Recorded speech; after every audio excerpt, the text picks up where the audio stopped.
అంటే నాన్నగారితో first movie, అంటే ఈ మూవీలోనే నాన్నగారితో చేయాలని ఎందుకంటే, అంటే బిఫోర్ మూవీలో ఏదైనా చాలా బిగ్గెస్ట్ రోల్స్ కూడా మీరు చేశారు. సో అలాంటి కాకుండా ఈ మూవీ ద్వారా చేయాలని ఎందుకు వచ్చింది? అన్ని కాంట్రాస్ట్ చెప్తారు. పాండవులు తుమ్మినప్పుడు వీళ్ళని బాగా అడిగాను, ఒక్క పాటలో పెట్టండి రాను, మీ ముగ్గురితో ఒక్క సీను అన్ని ఎప్పుడు వస్తుందో అని ఇదిగో అదిగో అల్లదుగో అనుకుంటూ నన్ను దాన్ని సెట్ లోపలికి వద్దా వద్దు.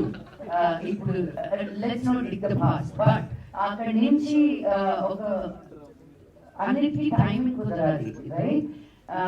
ఇంటెన్షన్ అనేది ఉండేది. నేను చెప్పాను కదా, పీకు లాంటి సినిమా 2-3 కామెడీ సినిమాలు తీసుకెళ్తే మా నాన్న ఇలా తీశాడు. But he also has to feel like an artist, నాకు చేయాలి అనిపించింది. కానీ టైం కుదిరింది, ఆ స్టార్స్ అన్ని ఇప్పుడు అలా అయినాయి. So that's why we were able to do the film now. Yeah, out of the box వచ్చింది అంటే అందరూ ప్రతి ఒక్కరు అడుగుతున్నారు, వాట్ ఈస్ యువర్ డైట్